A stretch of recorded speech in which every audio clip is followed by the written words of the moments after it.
दोस्तों आप सभी के लिए एक बहुत बड़ी अपॉर्चुनिटी लेकर आ रहे हैं दोस्तों, अपने व्यूवर्स की परेशानियों को देखते हुए, फाइनेंशियल क्राइसिस को देखते हुए दोस्तों, फ्री लीगल एड सर्विस के तहत दोस्तों बहुत छोटा सा अमाउंट रखा है, जिसे देकर आप अपने 5 सवाल हमारे व्हाट्सएप नंबर पर पूछ सकते हैं और उनका उत्तर आपको जजमेंट के साथ में प्रदान किया जाएगा। दोस्तों इसके लिए आपको करना क्या है, हमारे यूट्यूब चैनल पर जाकर अपना नाम मेंशन करना है, उसका स्क्रीनशॉट जो है वो हमारे व्हाट्सएप नंबर पर भेजना और कोई भी अपने 5 सवालों के उत्तर आप पा सकते हैं, बहुत ही छोटा सा अमाउंट देकर। दोस्तों किसी भी क्रिमिनल केस में दोस्तों जब भी किसी को गिरफ्तार किया जाता है तो उस गिरफ्तारी के वक्त एक अरेस्ट मेमो बनाया जाता है दोस्तों, और उसमें नाम, उम्र, शारीरिक विवरण, पिता का नाम और जिस आधार पर व्यक्ति को गिरफ्तार किया गया है उसकी डिटेल को फिल किया जाता है दोस्तों। और इसमें सबसे महत्वपूर्ण बात होती है दोस्तों तारीख और समय। और जब भी पुलिस किसी को गिरफ्तार करती है तो वो जल्दी से आपका अरेस्ट मेमो बना देती है और आपकी गिरफ्तारी का समय लिख देती है दोस्तों। साथ ही जो स्वतंत्र गवाह होते हैं उस मेमो पर हस्ताक्षर करेंगे, जिसका मतलब ये होगा कि उनकी मौजूदगी में आपको गिरफ्तार किया गया है। दोस्तों जय हिंद, नमस्कार, मैं एडवोकेट आशीष मिश्रा। लाइक कर दीजिएगा, शेयर कर दीजिएगा, सब्सक्राइब कर दीजिएगा ताकि ये इन्फॉर्मेशन और लोगों को मिल सके। दोस्तों इस पूरी कानूनी प्रक्रिया को कि किसी भी क्रिमिनल केस में किसी भी आरोपी के अगर मैट्रिमोनियल डिस्प्यूट है, किसी भी तरीके का कोई विवाद है, तो वो अपने कानूनों को समझ सके। दोस्तों अक्सर देखा जाता है कि पुलिस गिरफ्तारी मेमो गिरफ्तारी की जगह पर नहीं बल्कि पुलिस स्टेशन में बनाती है, और ऐसा हम लोगों को कहते हुए सुनते हुए बहुत लोगों ने सुना होगा कि 24 घंटे, 20 घंटे, 25 घंटे और यहाँ तक कि 3 दिन तक पुलिस हिरासत में। लेकिन अगर अरेस्ट मेमो बन जाता है दोस्तों तो पुलिस को आपको 24 घंटे के अंदर मजिस्ट्रेट के सामने पेश करना होगा दोस्तों। इसीलिए हम लोग आज ये समझेंगे कि पुलिस गिरफ्तारी के दौरान आपके अधिकार क्या है। दोस्तों आपको गिरफ्तार करने वाले पुलिस अधिकारी का नाम है, डेजिग्नेशन है, वो स्पष्ट होना चाहिए। अगर उसकी वर्दी पर उसका नाम और पद नाम स्पष्ट नहीं है तो आपको उसका पहचान पत्र मांगने का अधिकार है दोस्तों, ताकि यह सुनिश्चित हो सके कि कोई गलत व्यक्ति आपको गिरफ्तार करना नहीं आया है। इसी के साथ में आपको यह भी जानने का अधिकार है कि गिरफ्तारी किस आधार पर की जा रही है। पुलिस के लिए आपको यह बताना जरूरी है।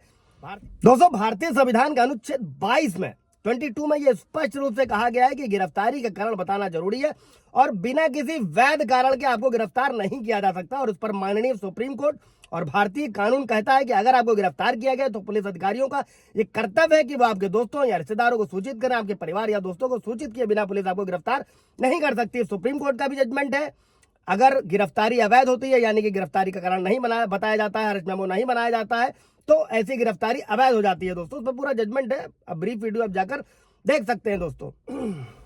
इसी के साथ में दोस्तों पुलिस को आपको गिरफ्तारी के 24 घंटे के भीतर आपको संबंधित मजिस्ट्रेट के सामने पेश करना होता है दोस्तों। और अगर मजिस्ट्रेट छुट्टी पर है या संडे है या किसी भी तरीके का राष्ट्रीय अवकाश है दोस्तों, तब भी हमेशा कोई ना कोई ड्यूटी पर रहता है या कभी कभी आपको मजिस्ट्रेट के घर या मजिस्ट्रेट के सामने भी पेश किया जा सकता है दोस्तों। लेकिन इस कानून को तोड़ा नहीं जा सकता और ना ही तोड़ा जाना चाहिए दोस्तों। अगर आपके साथ भी ऐसा कुछ हो रहा है या हुआ है या आसपास कुछ है तो आप कमेंट कर सकते हैं, आपको पूरी डिटेल, पूरी हेल्प मिलने वाली है।